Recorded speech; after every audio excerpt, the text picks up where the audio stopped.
Stop.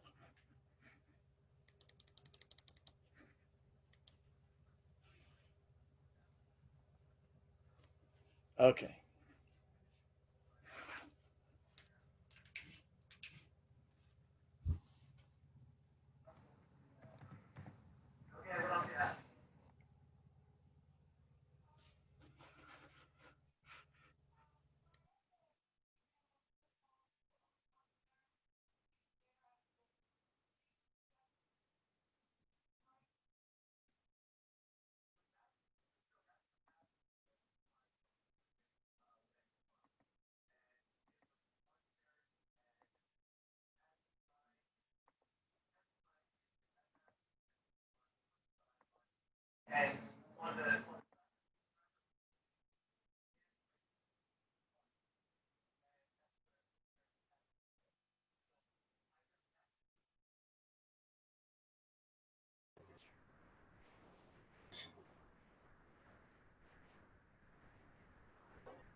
Welcome to anyone who's joined us for the Be Prepared workshop tonight. We are going to get started in a few minutes. We're just giving everyone a few minutes to get started. So hang in tight and we'll be going in a couple minutes.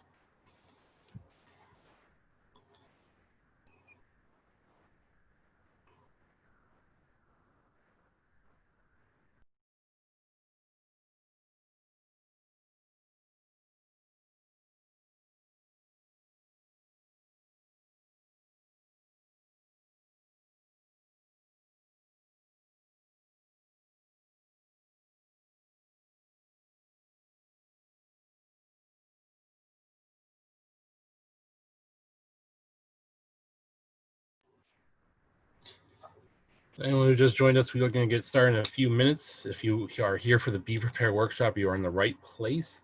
We will be having Q&A, so at the bottom of your screen, you should see the panel for chat and other things. So just submit anything you want to have any of the panelists address. We will, if it's something timely to that presentation, we will pause and answer your questions, but we will probably address most of the questions at the end. So we're going to get started here. So welcome everyone to the Be Prepared workshop. We have a great group of panelists here tonight. So I'm going to kick it off with Bob Trejo, who's going to be our MC for the night. So Bob, take it away, and thank you everyone for joining us. Thank you, Ryan. Hello, everyone, and welcome. So we have a lot of content to go through tonight. We're going to go through it as expeditiously as possible. If you have any questions, please type them into your chat window. If you're unfamiliar with Zoom chat, scroll your mouse to the bottom of your screen and click on the little chat bar, and then that window will stay open. And Ryan, I believe, is going to be monitoring the chat for us and interrupting me or any of the other presenters so that we can address your questions. If they're more broad questions and not specific to each individual presentation, we're just going to hold those in a parking lot and address them at the end. If we forget for some reason, please retype them into the chat. So off we go. And so what are we doing here? We're here tonight to help you build a successful start to your scouting program year. If you haven't done anything yet, don't panic, but do get started. It's halfway through August, but it's not too late. So hopefully we're going to show you a lot of different things that you can put to work right away. And there are a couple of additional presentations that we'll outline for you where you can get additional resources and materials. So always do ask for help if you need it. And here's some ideas on where you can get help. Your unit commissioner for sure, your district executive, any of tonight's presenters. And then I think we'll have some links and other ideas throughout the presentation. So without further ado, well, let me just tell you this. So in between each little presentation tonight, we're going to give you some ideas of things you can use either for in-person meetings or virtual meetings. So here's a virtual meeting idea that we've used very successfully in my unit. I'm part of Troop 98 in Baden-Powell District. We use a Zoom poll for a pre-opening or just for fun. So this is one of our assistant senior patrol leaders. We asked moms to send us photos of their baby photos of their kids. And we save those from time to time. So we pop up this poll. If you've never used a Zoom poll, it's pretty straightforward. The little control is up here on the right-hand side of your screen. And then as soon as the meeting starts, or typically after the Pledge of Allegiance, we will reveal the results. And here it is. It's this ASPL with Zach Malloy. We've added some other photos of him. It's fun. It creates a connection to scouts that you might not ordinarily have virtually. And it engages all the participants in the meeting because they actually have to answer a question and click on something. So please consider using Zoom polls. They're really, really helpful. So tonight, our first presentation is going to be how to develop a reopening plan for your unit, and off to Steve Boel. Hi, my name is Steve Boel. Can somebody, Bev, wave to make sure that everyone can hear me? All right, Bev, wave. Good, so I'm in Steve. good shape. So my name is Steve Boel. I am the committee chair for Troop 16 in General Nash District up in Franconia. And in my day job, I'm a healthcare attorney.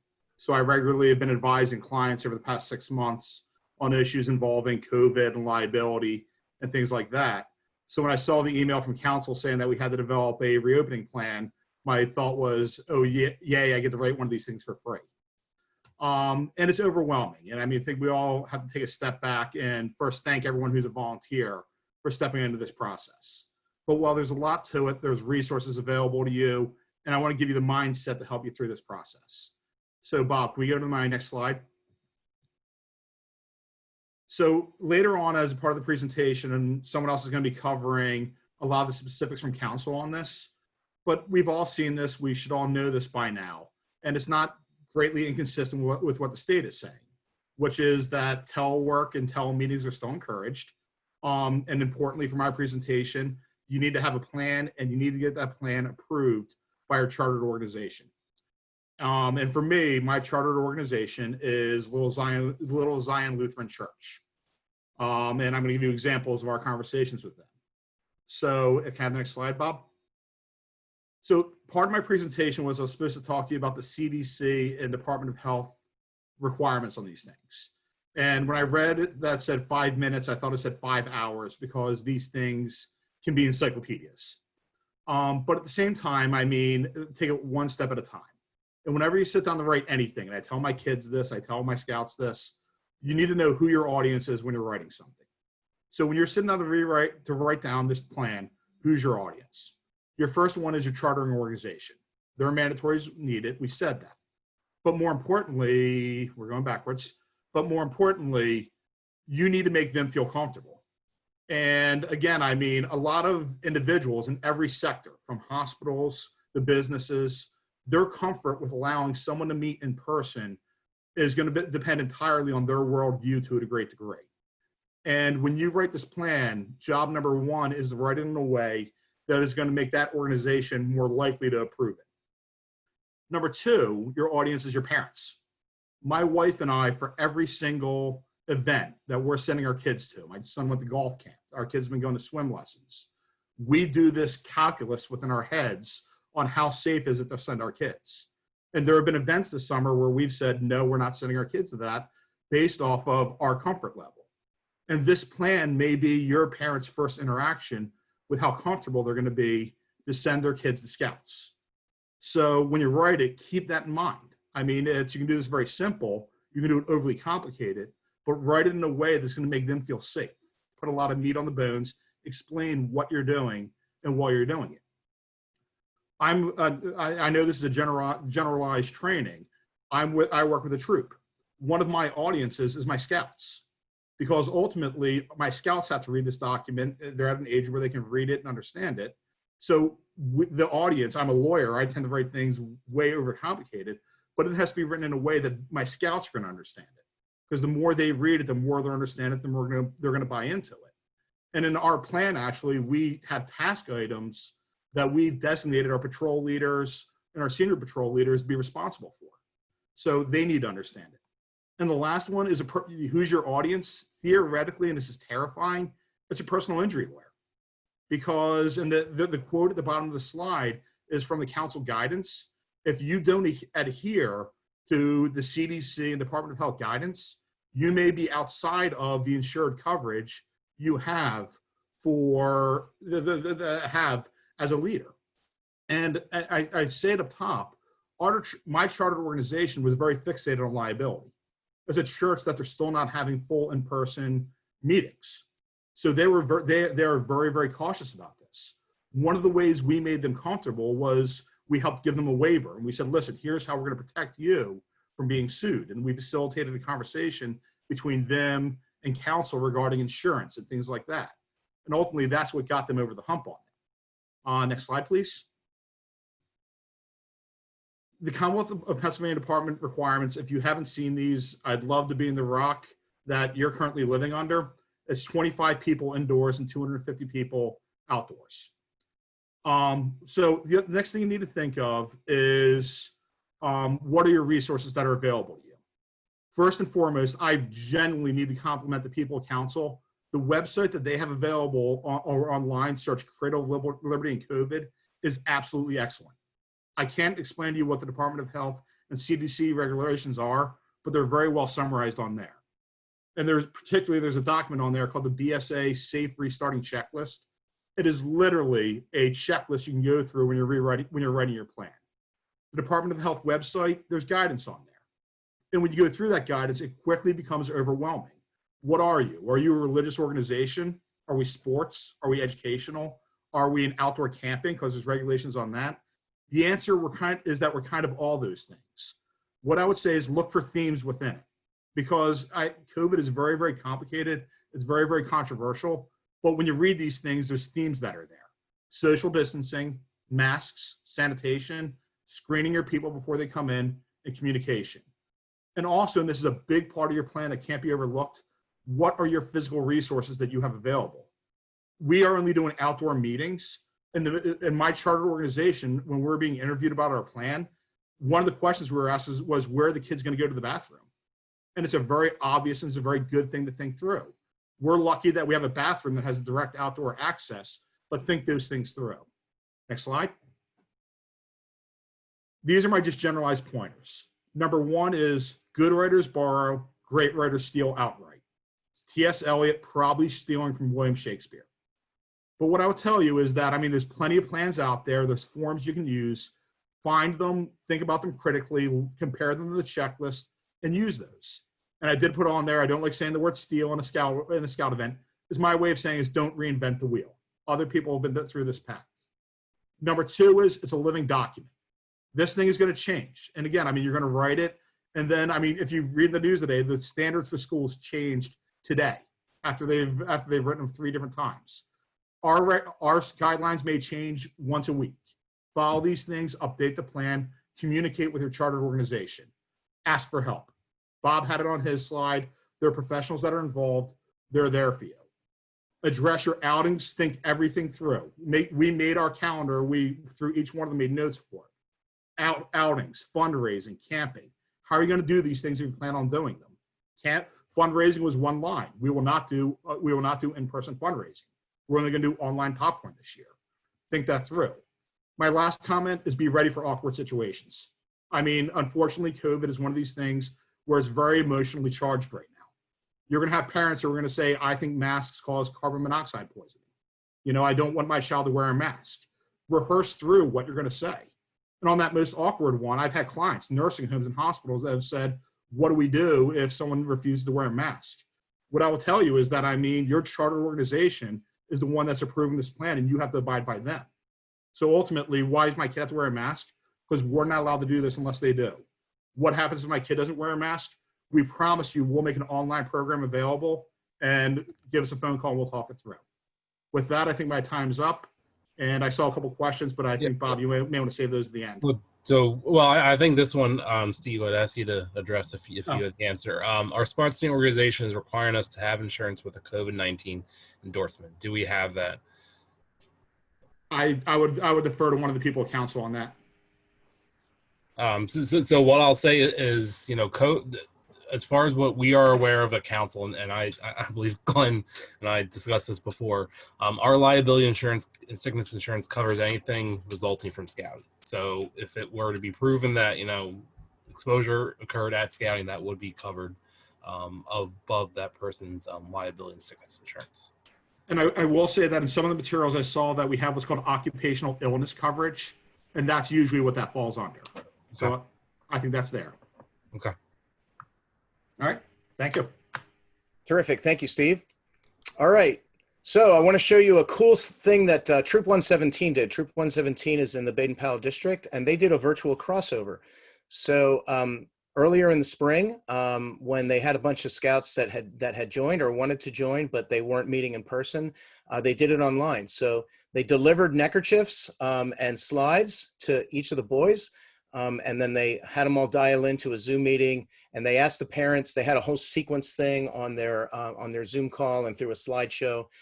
They had the scouts stand and do the scout oath and law, and the parents actually took their old Cub neckerchief off and put on their new Boy Scout neckerchief, Scouts BSA neckerchief, sorry, from Troop 177. So something pretty simple to do. It does require a little preparation, but certainly fun and very participative for the boys involved. Okay, next we have Arlen Hotchkiss with COVID-19 considerations for in-person meetings and activities. Arlen. Thank you, Bob. And I appreciate all the interest in you coming out tonight. And if I can have the next slide. I'm not the personal injury attorney, but I am the council program chair. So I'm tasked with talking a little bit about the council guidelines, and I definitely will take the compliment from Steve. I think that we have a lot of resources on the council website, and I'm not sure exactly what happened with the slides here, but anyway, the main thing that you want to realize as far as any of your gatherings is something that we took from the state of Pennsylvania, and that currently for outdoor gatherings, you're limited to 250. That doesn't mean that you have to have 250 people all together at once, and we hope that you don't.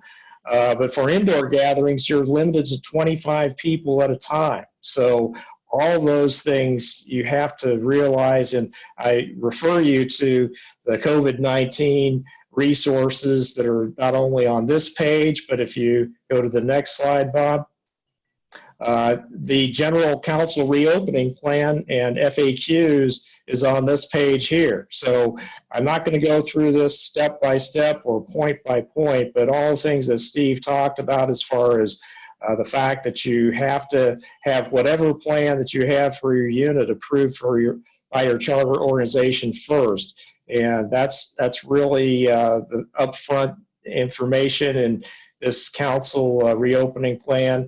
And then it kind of goes step by step through unit meetings, hiking, camping activities, Eagle projects, even things like advancement and what you can do in the council office now that is open. So please, I refer you to this resource. It is something that we do update periodically as more information happens. This is a situation you definitely have to be flexible in, because all these situations and all these things that are guidelines, whether they be from the CDC, the state, or what have you, are changing as the COVID-19 pandemic changes. So please refer to this. And if you can put up the next slide, one of the most important things that you need to do for all of your activities, whether it's hiking or a project that you might do in your community or unit meetings, is to use this COVID-19 screening questionnaire that's on the council website. And you can see the paper version that's on the left there has a number of different questions in it, but this is something that's evolving as well. And we've gone to posting the changes that we update usually every other week in red on that, so you can see what things are most recent. And if you don't want to keep a lot of paper on hand, then I suggest you do what Bob's troop has done on the right there and come up with some kind of electronic means to ask these same questions that we have in the council COVID-19 safety screening questionnaire electronically. And Bob's developed a Google Docs version of this where you can actually log in when you're signing in, when you're signing out. So there's an electronic signature basically for all these questions, and you can use these for your meetings, or you can use it for any type of activity. Next slide, please. So I'm going to go into a little bit more detail on what we've done in my unit. As you know, kind of reinforcing what we're talking about as far as these council guidelines. So I've been involved in a lot of these changes and these things that have happened at the council level, but when it was possible to have any kind of unit activities after we, about the beginning of June, entered the green phase, one of the first things that we did was to talk to our charter organization, but quickly became obvious that we really needed to poll our audience, our troop, and see what the parents and the scouts are willing to do. So our scoutmaster set out a survey, again, a Google Doc that was just something you click on a link and you answer these basic questions. If you're comfortable, first of all, before September 1st and after September 1st, would you be comfortable having in-person activities or meetings? And then would you be comfortable with an overnight activity? And you can see before September 1st, our people really weren't comfortable with overnight activities. So, fortunately or unfortunately, a lot of the things that we normally do in the summer, like our high adventure trips, were canceled. We had one planned to the Adirondacks at a facility for portaging that was actually a scout camp, and they closed. And so we couldn't do that. And we thought about having some other type camping trips, but it just was very obvious that our audience was not comfortable with that. So we really haven't done any camping activities. We are a organization that is a linked troop, so we do have a girl unit that is much smaller. My troop is the boy troop is the largest in the council. We've got 100 scouts on our roster, but the girl troop only has 10. So they're actually, as we speak, in the Adirondacks right now doing a high adventure trip, because it was much easier to plan that so that we could have a group of just 10 scouts and maybe a couple more adults there, so that actually could happen. But that was the only actually camping trip that we've been able to do. But you can see after September 1st, we're much more comfortable with having in-person meetings and camping trips. So we have planned out our calendar for the program through at least the end of the year. We're not going too much beyond December at this point, because we realize that things are very likely going to change. So we've at least got things planned out as far as meetings and camping trips. I have the next slide.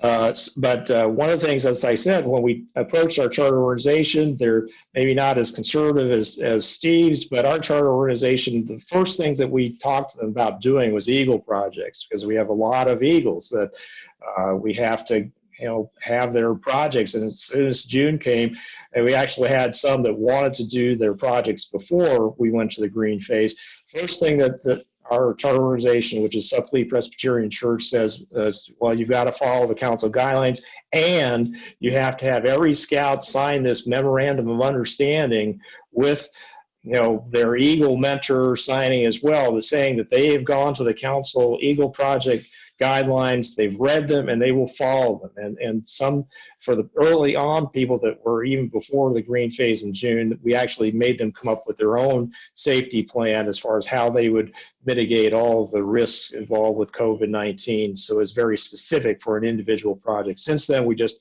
make them go there and say that they have read these guidelines that are on the council website, and they'll follow them. And but this is something that's signed and on record with our charter organization. So next slide, please. And I think at the end here, but basically, as you saw in my very first slide there, as far as the meetings, it's very difficult for a unit that has 100 scouts to plan in-person meetings indoors when you can only have 25 at a time. So we went round and round about how to have our meetings, because we do want to have in-person meetings this fall. That's something that's very obvious that our scouts want to do this. We've had virtual meetings since the middle of March, and that's gone very well. We've conducted a number of virtual merit badges that way as well, but it's very obvious that our troop wants to have in-person meetings. So about the only way that we could do this, because Supplee Presbyterian has a number of large rooms, but the largest capacity of any one of those rooms is 25. The other thing that we had to contend with is that Supplee runs a nursery school in the same rooms where our troop meets. And so basically, with any of these in-person, in the building meetings, you've got to clean up after yourself. So the risk was even much higher because you've got infants basically using the same space, and we would have to be very, very not only thorough, but you're not just talking about scouts or people that are members of the church, but you're talking about young children here. So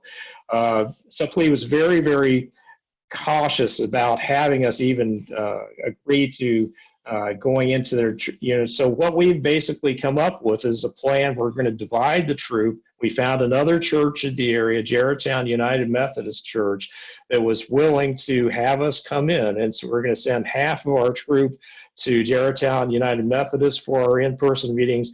The other half will go to Supply.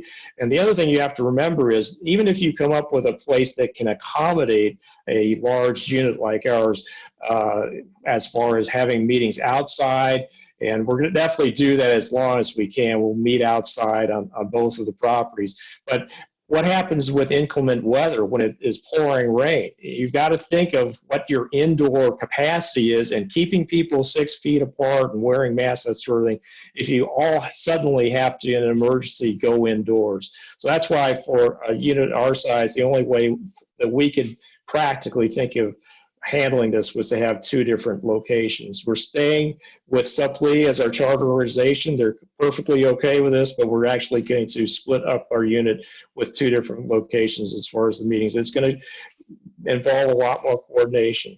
As far as our camping trips, we've got monthly camping trips. We're going to use 1 person per tent. And it's also very hard to cook for that number of people using the patrol style method. So we're going to something more equivalent to what people, if you've been to jamborees, use, where we'll have a troop style cooking, but we're going to kind of not have just one location. We'll have patrol camping sites and patrol kitchens, but we're going to have just 3 of those used at the same time, and we'll have 1 patrol volunteer to cook basically each part of a meal. And so we'll kind of distribute the cooking so it's not all in one place, and we'll have everybody cooking a meal for the whole troop and not have it patrol style as far as the cooking and the cleanup and that sort of thing. So the emphasis will, of course, be on food safety, which we didn't think that we could manage as well, having every one of our 8 patrols cook just for themselves and maintain enough food safety so that we wouldn't have a risk of viral contamination or distribution. So that's kind of where we are. This is something that's just developed and just really hot off the press as far as how a large unit can manage some of these guidelines. And so I will now yield the floor to Bob again, and thank you for your attention. I'll be happy to answer questions at the end. Thanks so much, Arlen. Okay, our next idea. If you've never gone orienteering, this is really fun. And orienteering isn't like grabbing a compass and pointing it to 72 degrees and going 10 paces. It's a really great sport. It's an actual sport. It was invented in the Nordic countries. They call it the thinking sport. And you use a map and compass to find controls that are set up in a park. I kind of like to think of it as hide and seek with a map in the woods. So organized meets like the one on the upper left. This was a meet held last month at French Creek State Park. You can just show up. You pay like a $5 or $7 entry fee. They're being very, very COVID conscious. And you can go as individuals. So you could have your Cubs or your Scouts or your Venturers go individually, or you could go as a group, which we did, and we kept our distance. And here in the bottom picture, we have one of our first-year Scouts, and he came out with his grandpa, and they ran the course together. They actually did 2 courses because they were working to earn the orienteering merit badge. So organized meets are super easy. There's also something called a permanent orienteering course, which means that the club doesn't come out and set up the course for the day. It's always there. So there's orienteering markers on posts that are permanently installed in the ground, and there's several of those in our area. All of the information about this is at dvoa.org. It's a fantastic way to get out for a short amount of time without a tremendous amount of planning on a unit leader or a den leader's part. So check out orienteering. So our next presenter is me with best practices for virtual meetings. So we've been meeting virtually in Troop 98 since early March. We actually started earlier than we were required to. And we think we've just been a little bit ahead on some things, but we're still figuring some things out. So I wanted to show you this slide. We typically have one of our assistant senior patrol leaders present this, and his name is Luke Murray, and this is a slide he wanted to show. But then he wanted to show this slide, which has the same title, but it has a photo of Luke, and it has his patrol, his leadership position, and it has his name at the bottom with his title. And it's just much more interesting. So let me go back again. Like, what slide would you rather look at, right? So the reason I'm bringing this up is think about your meeting as if you're putting on a show. You should try and always plan and think about, you know, some of our kids are actually doing theater. So think about theater, be enthusiastic, practice with your scouts on how to present. Avoid screen handoffs in the upper right-hand corner. That's why all these guys keep saying, next slide, please. But actually, you save a tremendous amount of time doing that. And I can actually advance the slide when we're going too late and encourage them to speed up their presentation. Learn and use the technology alternatives that you have and in your platform. So learn how to use a Zoom poll, learn how to use chat. It doesn't matter what the service is that you're using. Figure out how to use breakout rooms. Here's something that we found is critically important, and you see that we're doing it tonight. Pretend that you're presenting in a conference room and use a slide deck every time. We've helped organize den meetings for tiger cubs, and we have a slide deck. It focuses them, and even though those meetings are only 15 minutes long and we only go through 4 or 5 slides, they're helpful. All of these kids are visual, and it's really, really going to tend to bring them in, particularly if there's something interesting there. So we have a slide deck for every part of every meeting, and a funny picture can help draw attention and lighten the mood. So here's our assistant senior patrol leader, Luke Murray, and he's holding up this photo of something that he ran into when we went on our non-Philmont trip in 2018. So he likes talking about that. So anytime he's going to present, he'll say, hi, I'm Luke, and if you vote for me for senior patrol leader, I will give you an anti-tank rifle. So just a funny little story. It just makes it interesting. It's also creating a personal connection between that scout and everybody else. So one of the things that you lose in virtual, and here we go tonight, right? We're having this meeting as a webinar. There are 45 participants, but you can only see 5 or 6 of us on the screen, right? We can't see everybody else. So you're losing out in that human contact that would happen at a regular den meeting or a troop meeting or a patrol meeting or a camp out. So we're trying to replace that with something. And a way to do it is to tell a story, to show a photo, even just sometimes to leave hangout time. So we always use a photo. So every time we do a Pledge of Allegiance or a scout law, we put the scout's name and we put a funny photo. If there's enough time, that scout will tell a story. So that's a photo of me when I was surprised by whatever. Here's a photo of Peter, and we went on a backpacking trip, and his mother decided to put a bunch of textbooks in his backpack to simulate weight. A fun story to tell, and a boy that's never met Peter might remember that as he recites the scout law. So he tells that story before or after. Use patrol breakouts or den breakouts as much as you can. At our last meeting, we did a boys' life quiz. So one of the assistant senior patrol leader put together a quiz. It was perfectly out of boys' life. Tremendous number of resources available to you online, but ask your scouts to help you do this. Task them with this, they will get it done, trust me. And I'm just gonna end with this. So we came up with this somewhere around middle of April. We call this the 7 pillars of virtual scouting.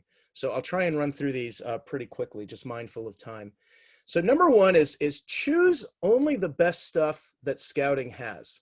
You don't have the luxury of an in-person meeting, and you're going to try and bring people in virtually. Don't put up a slide about something that a scout is going to find terribly tedious. So if you have a choice between, you know, how to build a fire or your rights and responsibilities as a citizen, I would go with the fire. That doesn't mean you don't need to do the latter, because at some point those scouts are going to need to do that, but try and shorten that focus and only present the things that they're going to find really interesting. Number 2 is turning in-person into virtual. So try and do everything you would do normally, but make it virtual. So an example of that was the crossover that we saw before, right? We still did, Troop 177 still did a crossover, and we did a crossover as well. And we delivered all the things in person or mailed them.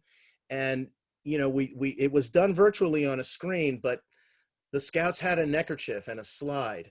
And we've been mailing advancement patches to scouts' houses so that they get their patch. You know, we would normally hand that to them at a meeting, but now they're getting it delivered to them. So we're trying to create a virtual representation of that. Use your youth to plan and deliver the meetings, especially in Scouts BSA. That's what's supposed to be happening. And these guys really know how to do it. And they'll be very helpful to you. We like to involve scouts before, during, and after. So I would say we're planning our meetings. We're spending more time planning meetings now virtually than we ever spent planning them in person. And maybe that's just because we're thinking about it as scripted theater, and you have to have a playbook and a score, right? And a slide deck. But meet with them ahead of time. Use them during the presentation, so it's not, you know, scout leaders like myself speaking, and then review after the meeting and give them something to do that they need to prepare for the next meeting or the next activity. So personal connections, how do you establish personal connections between and among scouts and adults when you're not in person? Well, I gave you a couple of examples before, right? Use photos, tell a story, give them hangout time. So in some of our meetings, we will, at the end of our meeting, we'll just break out into patrol meetings, and they have no specific purpose. There's nothing for them to do other than to be together with their patrol. And that reestablishes personal connections. One of the things we're going to try doing is mixing patrols soon to try and get different patrols mixing together. Plan and practice like theater, strive for skill delivery, and then strive for normalcy. Make this virtual content seem routine. Our scouts still know that they're scouts every Friday. And it's not the same as meeting in person, but we're sure trying to make it work. And I think it's been reasonably successful. There's a couple of links at the bottom. Our website has a lot of information. We save and put on our website every prior virtual meeting that we've had. So you can look at some slide decks and some ideas there, and you can email me at that email address if you want specific information. So thanks for your attention, and we will move on now to, here's another idea. So striving for normalcy, in our troop, we have an advancement board, and when a scout earns a rank, passes his board of review, he goes up and grabs his name tag and moves it from the rank he's in to the next one. So we built this online, and the senior patrol leader or whoever's running the meeting has the ability to display this as a Google slide presentation and drag the name over. So at the end of every meeting, we say, has anybody advanced a rank? And then we grab that, and the scout will speak up and identify himself and say what rank he got. Everyone else applauds as his name is moved over. So something pretty simple to do. Your scouts can build this for you. And it adds a sense of normalcy, participation, and involvement by your boys. Okay, now we are off to Jim McGaffin's presentation on online applications and leads. Jim. Good evening, everyone, and thank you. And before I run on to online applications, I want to kind of re-summarize that we're going to help you with leads and virtual applications, but there are steps that have to happen first, and that's why the presentation is in the order it is in this evening. One, touch base with our charter organization, touch base with existing parents. Two, the only way really to recruit, and I'll say it over and over and over again, is to have a great program and to communicate that program to everyone, right? So plan your program out before you start planning on how to recruit, so that you know what you're sharing with everyone. Third, we've been talking as a council for a while, probably for the last 5 years, about using your scout pin and to be able to work electronically and doing your recruiting and finding leads. And that's done at my.scouting.org. And who can adjust that pin? Any member of your key 3. So you have to start there. Even if you have a pin that you believe is current, you should be updating it for who you want to be taking care of your invitations and your management component of that. Who's going to check in on your leads? Are you going to have electronic applications? And the answer should be yes, because going through that paper and going socially at this point is going to tell people that we probably aren't really prepared to do social distancing and haven't planned it out that well. So go back to the pin, tell a little bit more about your unit. If your unit's meeting as a hybrid, if you're meeting outdoors, and you put that in that line where it used to say we met Wednesday nights at 7 o'clock. update that just a little bit more, provide that information. You can have 5 contacts there for those who'll be able to get access to your invitation manager, application manager will help you track electronic leads. Once you set up your PIN, you're gonna have to advertise the PIN, and we're gonna talk about that in a moment, but you might actually find that people are finding you on their own. And it means that you need to be checking your online invitation manager and your application manager bi-weekly, every 3 days. Because what they're gonna believe is that when they, just everything else like on the internet today is instantaneous. So when they send that in looking for a program for their son or daughter to participate in on Tuesday night, they're gonna expect some form of a response by Thursday. Just like a business, you know, just like anything else, because that's how people have become accustomed to using electronic devices today. So you wanna make sure you're keeping up. Once you do that, you wanna make some contact with them, explain your program. You wanna make a personal component on top of that, make a phone call, do a brief interview and make sure that they're truly interested in your program as your scout, and when you meet and what nights they meet. And then have them process an electronic application. And that would take care of all the national fees. And then start reaching back out to them by email. So next slide, please. I'm gonna skip the resources because the session is being recorded and you go back and look at them. But if you're not sure how to use my.scouting.org, those website tutorials will help you with what you need to do to be proficient. So we're gonna ask the important questions. What is our program for the year? Who is our target audience? What age group and families are we trying to reach, right? We're gonna update our BSScout.pin. We're gonna enable online applications. And then we're gonna make sure that there's a budget in place to match the plan in which we've created for ourselves. And that not only do we have a budget, we're communicating to those parents and families as they reach out to us what the cost of our program is and what the benefit of that program is at the time that they reach out to us to their family, right? So it's just like anything else. We provide a great program. We provide it for a very, very reasonable cost. It's a program that no one else can compete with. So then set a date for a recruitment event. And when we talk about that, it may not be traditional, meaning that schools may not be the place for you to be able to do school talks. You may not be able to actually do it face-to-face. So use your Facebook, use your neighborhood swap blogs. We have one in our neighborhood called Wallingford Swap. Anyone that lives in the Wallingford area can post about anything they want to trade or post about anything that's going on in their neighborhood or in their organization. And they certainly can post that we as a unit, Troop 272, are looking for new members. And our recruitment period will be over the next 2 months. And by the way, we meet virtually on Wednesday nights. And please email us. We'll be glad to send you the Zoom link so you can get your password through. Next slide, please. The first 200 units that actually submit a recruitment event will actually get some help in the recruiting electronically. And it's called, on Facebook, it'll be done. It'll be called geofencing. And what geofencing is that Facebook targets families with children of the appropriate age and have the same interest that maybe scouting provides them within an area of about 2 miles from your location in which you meet. And they'll do that, run that ad into people's Facebook feed for about 14 days before your event.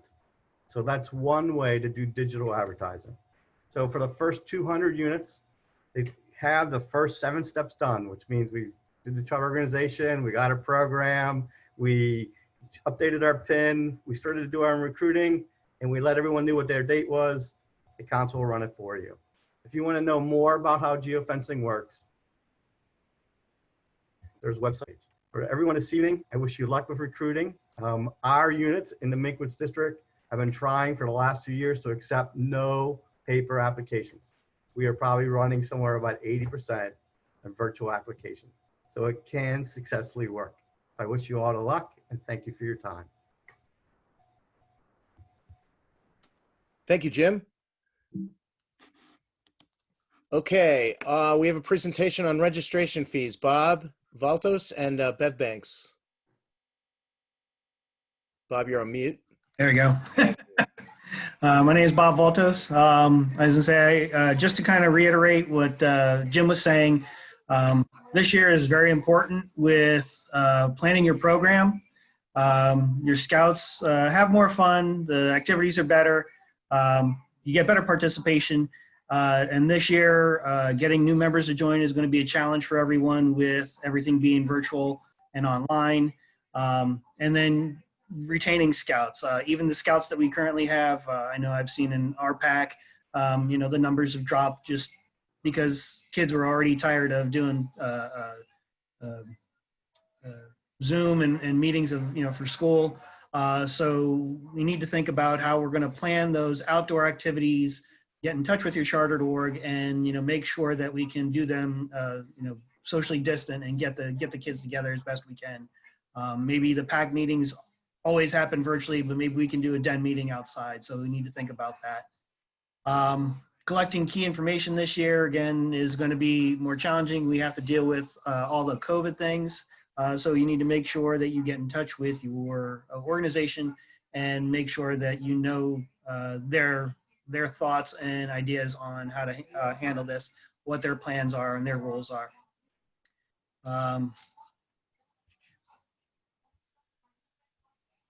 For planning your budget this year with the increased fees, we need to make sure that we put that program plan together.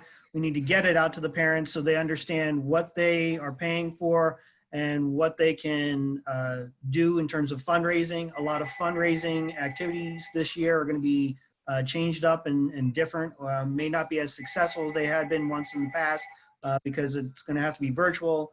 I believe Bev is going to be talking about popcorn as a fundraiser. A lot of units that may not have done that in the past may want to consider that this year. It's going to be a lot easier doing it virtually. And you need to put your budget together to plan for that correctly.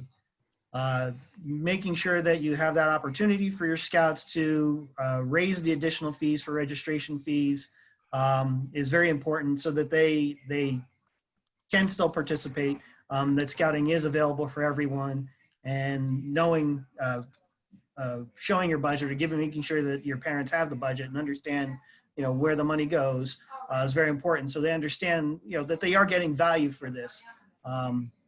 Scouting is probably one of the best programs and the best evaluated programs. You don't have to put a lot of money in and you get so much more out than a typical sports team.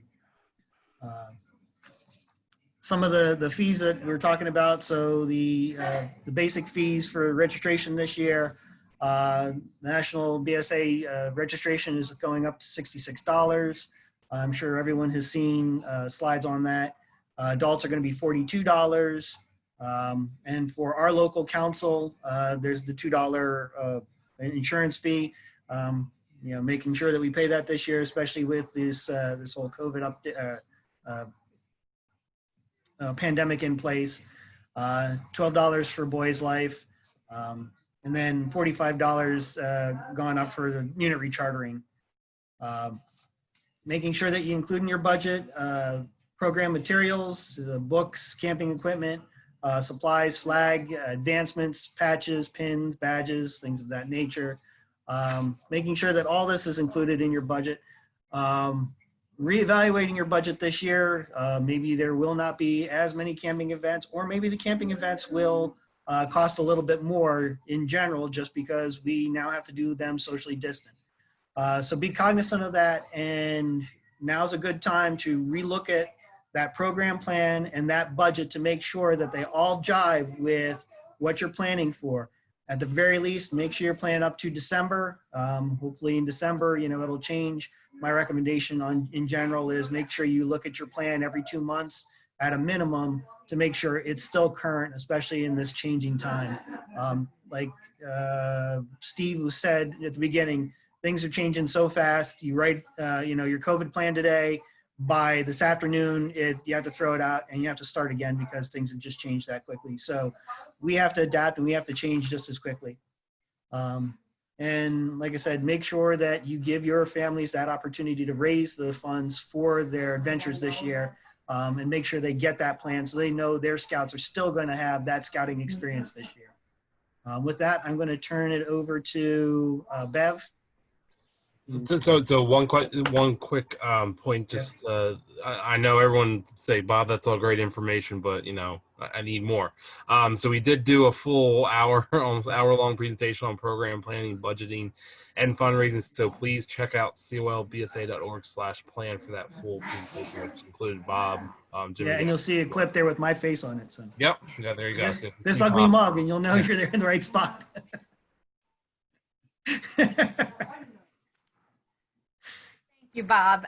Yes, I know for personally, troop, we have already had to cancel our Oktoberfest, and that raised, it's like $15,000 every year. And now we have to scramble and rethink what we're going to do. And luckily, Trails End is helping us to do that. If anyone's familiar with Trails End's app from previous years, they always had an online feature that where products shipped direct to the consumer, but they were always special things like coffee or cashew clusters or something like that. So they hustled, and basically we have the entire product line available online at the prices that we sell in person.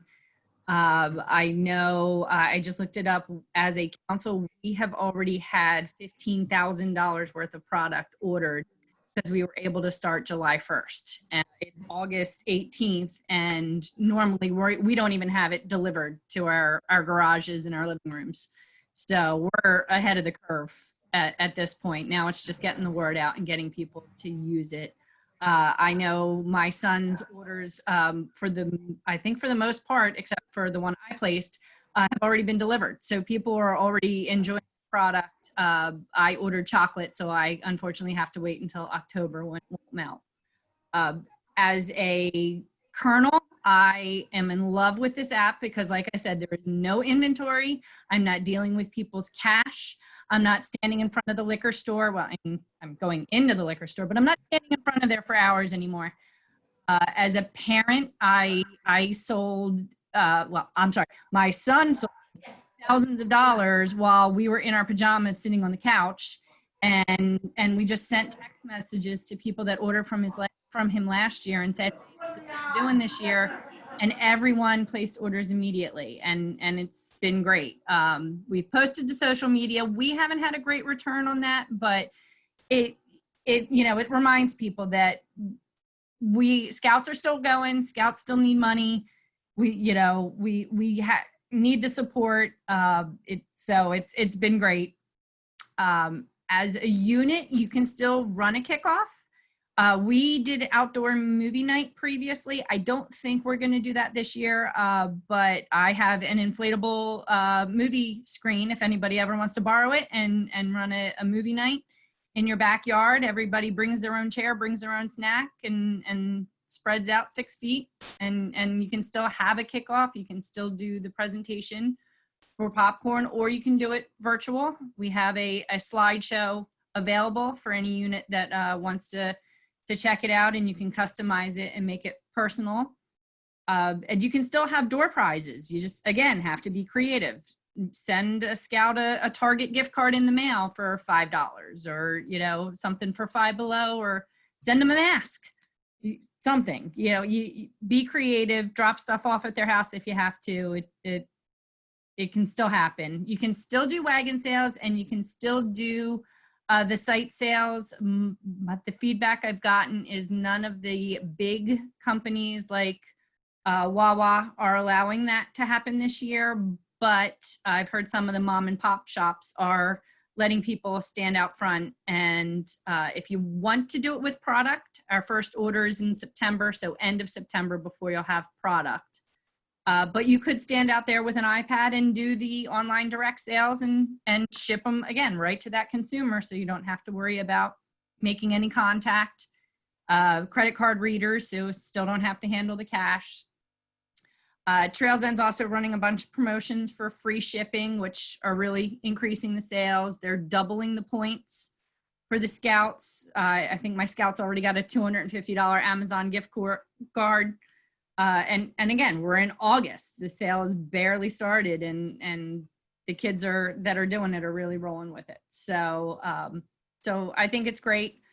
We do have some return restrictions that if you want to contact me directly, we'll go through, but units that have order product can't order as much this year because the risk of having to return it all, and we just can't do that. So I think that's all I wanted to cover. And if you have any questions, let me know. Thank you, Bev. And for more information, we do have a lot of webinars and other presentations we've done for Popcorn as recently as last week. So please go to culbsa.org/popcorn. Thanks, Bev. Sure. Fabulous. Thank you. And I never thought about selling popcorn outside of the liquor store. First for everything. Okay, here's an idea that Troop 177 in Baden-Powell District did. They did virtual campfire nachos on the stove. So their scouts sent out a recipe about a week before the meeting, and they used a computer to view to view the participants, and a phone on a tripod to film the cooking steps. And they showed each step. They stopped and let scouts ask questions. So everyone who wanted to participate, and I think they got most of their scouts actually did this. So it was a fun way to spend a meeting, to feel there was some sort of camaraderie, and everyone had something fun to eat at the end. So that was a good idea from Troop 177. So our next presentation is the Unit Be Prepared checklist. Jolise. Hi, thanks, Bob. And I hope that everyone can hear me. I was having some connection problems earlier, so I had to switch over to my phone. I just want to cover a few things, very quickly recap some of the things we've talked about tonight and some of the things that will be coming up. The first is to say that if you didn't catch everything tonight, that's okay. We have 2 more webinars coming up, a PAC-specific webinar this Saturday at 10 a.m. and a troop crew ship-specific one the following Saturday at 10 a.m. And both of those you can register for on the calendar at colbsa.org. And we'll go a little more into detail in both of those meetings with a lot of the things that we've covered tonight. Some of the things we talked about tonight and things that really units should be doing right now. One of the first things is verifying your roster, making sure that first all the kids that you think you have registered to your unit are actually registered to your unit. And that's going to set you up for when it comes time to recharter later this year. So how do you do that? Well, you go to my.scouting.org and you log in, and up on the left side, you'll click on the menu button. And once you've done that, you will have a drop-down menu appear, and you will go down and click on the organization manager. I'm sorry, member manager. I'm getting ahead of myself. The member manager. And once you've clicked on the member manager, you're going to get an option for your youth or your adults, or also you want to select youth. And from there, if you look up in the upper right, you'll get a list of all your youth. Up in the upper right, there's an arrow pointing down, and you want to click on that. That is your export roster button. And that will export your current roster as it is registered in ScoutNet. And you want to verify that against whatever way, you know, whether it's a website or a spreadsheet or however it is that you keep your personal unit roster. Make sure that everybody that's supposed to be registered is registered. And if not, you want to contact either your unit commissioner or your district executive to fix that. And then you also, as was mentioned earlier, this year it's going to be really important. You know, this is going to be a very online year, like it or not. You want to verify that your unit PIN is correct and all your information is correct. So in order to check that, you go, again, you want to go to the My.Scouting main menu, and from that menu, you're going to click on Organization Manager. And the Organization Manager is going to take you to your units page, and you want to click on the unit PIN on the left-hand side, and that's going to bring you to a screen that has all of your units PIN information and everything that you can change on there. And some of the things you want to make sure right off the bat are done is that you have approved or that you are on BScout, so that way you're appearing on BScout when people are searching. And the second thing is that you are allowing people to apply online. That was something that Jim mentioned earlier. If you don't have that turned on, people will not be able to submit online applications. And it's very, very, very important this year that your unit be set up to accept those online applications. Some of the other things that you're going to need to consider, particularly this year, and the questions you should be asking right now. Where will you meet? Have you talked to your chartered organization about it, and have you verified that you are that your facilities are available? Are you going to meet in person? Are you going to meet virtually? Are you going to meet in some hybrid fashion? And have you communicated that to your chartered organization and to your families? And then finally, when will your unit be holding a sign-up night? And it is, I have heard, I hate to say this, and I won't mention names, but I have heard some units say that they were thinking about taking a pass this year on recruitment. And that is probably the worst idea I have ever heard. Of all the years that you need to get every possible scout, family introduced to your unit as possible, it's this year. And and if you're not having a structured recruitment event, then you need to have one. So you need to, when is your unit's sign-up night going to be held and where it's going to be held? And you need to take that information and go to colbsa.org/recruit and upload it. And that is how you will access the free geofencing that Jim talked about just a little while ago. Okay, and that is all I have. So I'm going to turn it back over to Bob. Thank you, Joe. And just a reminder that there will be additional information sessions for PACs and troops on the 22nd and the 29th, and you should register for those at colbsa.org. So our next example of an idea is something we did in Troop 98. We did a virtual Lego construction game. So we picked a small Lego set. It was pretty inexpensive. We went on to lego.com, and I think we spent like, I don't know, $3.99 a set, and we bought a bunch of them. We assigned a game master. So this was a scout that was going to take that Lego set and not only build what it was meant to be built into, but to build something else. We asked patrol leaders to assign a patrol builder from each of their patrols. And then we broke the patrols into different rooms and assigned them a judge. So the Lego that we bought is the one on the upper left. It's called the Velociraptor Paddock from Jurassic Park. And I think there's 40 pieces in that particular set. And using those exact same pieces from the upper left, one of our scouts built the thing in the lower right. And so he built that, he took multiple photos of it, and we made those available to scouts. And we said, all right, now you got to go into breakout rooms and build that thing on the lower right-hand corner using just the photos that we had available to them. And so there they are on the bottom. So these are actual scouts that were building that. It was really interesting to see the interplay in the actual patrol breakouts, where some of them were yelling at each other. Some of them were the builder was asking questions, and the best ones, this was our taco patrol. They actually, there was somebody looking at the pictures and telling the builder what to do. So it was just really interesting to do this. So this allowed for more hands-on game. It was a breath of fresh air from online games. We got the PLC involved. There was great teamwork and spirit, a leadership opportunity for the game masters and judging.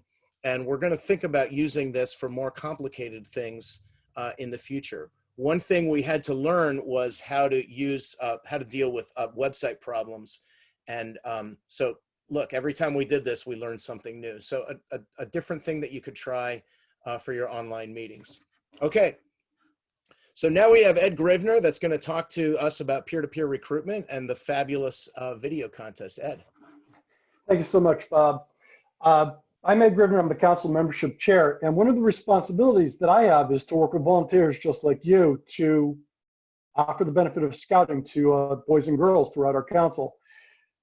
We've done it successfully in the past, going to schools, handing out flyers, marching in parades, whatever you could think of, we did in person. This year's a little different. So let's take a step back and try an old but true method called peer-to-peer recruitment. So what is peer-to-peer recruitment? Basically, think of it this way. You go to a friend's house and they have a really nice television. Hey, where'd you get that TV? You tell them. Hey, that dinner was great. You give them that recipe. Now you say, my son or my daughter is involved in this really great program that teaches these things to help make your son or daughter a better leader in society. That's what peer-to-peer recruitment is. Basically, what you want to do is encourage every current youth an adult member, doesn't have to be a leader, it could be a parent, to invite at least one person to join scouting. Does that work? You're probably wondering. I know when I was a scout, I was in a troop, we had about 23 boys. My scoutmaster, who had been a scoutmaster since like 1928, so he had been around for a while, he said, let's try this bring a boy thing, which is peer-to-peer recruitment today. And over the next month, bring at least one new boy. Well, by the end of 2 weeks, we had something like 64 boys in the troop. Did it work? Absolutely. It got a lot of boys interested. Something that your unit can definitely try. Using social media to invite new families is another idea that is peer-to-peer recruitment. Most of us are on Facebook. Some of us are on other social media sites. We post pictures of things that our children do in scouting. Someone will ask or click like. What is it that your son or daughter is doing? Explain to them that they are in Philmont, or they went to Resica Falls, or they went canoeing, or they backpacked 20 miles. Promote scouting that way. Another great idea is if your troop or pack has a Facebook page and you did a really cool trip, post onto those community pages and say, hey, we did this following cool thing. Oh, by the way, if you're interested, check this out. Great opportunity to use social media to get new members. Which brings us to our very next point. All events can be recruiting events. For example, open houses. Well, in the past, we had an open house and we invited people, maybe through social media, maybe through flyers, maybe by word of mouth, come to our open house. Sometimes there's excuses. They can't attend because something else is going on. But now, most open houses this year are held virtually, which is something that we're trying to promote everyone to do, not once, but twice this year. So if you have friends interested in scouting, invite them to your virtual open house. When and if we are able to meet in person, certainly invite them to that as well. But at this time, everything is virtual. Den, pack, and troop meetings are another great opportunity. Your friend has a girl who is in 3rd grade and is interested in doing something more than what she's been doing. We'll invite her to your daughter's den meeting just to check it out. Maybe they're working on something cool that night. Invite them to a virtual pack meeting. Scouts could have an opportunity to learn about anything at a pack meeting or a den meeting. Troop meetings are a lot of fun, and it's just like a den and a pack meeting. Yes, you can have these virtual meetings. I think most of us did have these virtual meetings over the last few months. Invite prospective members to just sit in. Have them get a feel for what your troop does. Service projects. That's a little fine line, but we can do service projects in person with restriction. We talked about that earlier in the presentation. So invite prospective members to attend your service projects. There will be some great opportunities to see how the youth lead, if it's a troop, or dens and packs operate if they're doing something smaller. You want to conduct a recruitment campaign within your unit. I heard Bev Banks talk a little bit earlier. One of the ideas to promote youth to sell popcorns is have them sell some popcorn and they get a gift card for somewhere else. Why can't we offer incentives to our scouts who bring a friend or friends as well as an overall prize for a top recruiter? Here's an idea that our council's come up with this year for a prize for top recruiting. This year, the Cradle Liberty Council is conducting a Why I'm a Scout video contest. Have you heard about that? We introduced it about a month ago, and what we're asking is for each scout to create a video 15 to 30 seconds long and share it on whatever social media that they can. Facebook, Instagram, Twitter. And the scouts who have the most likes on a single post will win that prize. So the entries must be approved must have the approved hashtags and submitted. Submissions must be through the colbsa.org/recruit website. And just a bit of a reminder that it does run until the end of August. So if you've not been doing this, it's easy to put together a video, something to do over the next few days, over the weekend. Some of the prizes that the Scouts could earn could be an iPad, could be the AirPads, it could be earbuds, I'm sorry. It could be an Amazon gift card. Those are some pretty cool prizes. I know when my son saw this, he's like, Dad, how do we make a video? And it's something that I think your Scouts will want to do. One thing to think about, tonight we just talked briefly about peer-to-peer recruitment and why I'm a Scout video contest. There are a lot of other great ideas that have been discussed. And I know I've worked with a few people from our council, and we've put together a really substantial, and you've heard it more than once tonight, the colbsa.org/recruit website. It has lots of information about recruiting in the time of COVID, and it gives links, and not only links to the video presentations, just like this one is being recorded tonight, it also gives the slide decks. So if you want to borrow, as I heard someone mention earlier in our webinar, you could borrow a lot of that information and put it into your own unit's slide deck. Thank you, that's all I have. And if you have any questions, please submit them and we will try to answer them at the end. Thank you. Thank you, Ed. So we're wrapping up here. This is our final idea, our example of something fun that you can do. So in a virtual meeting, you should really consider doing participative games.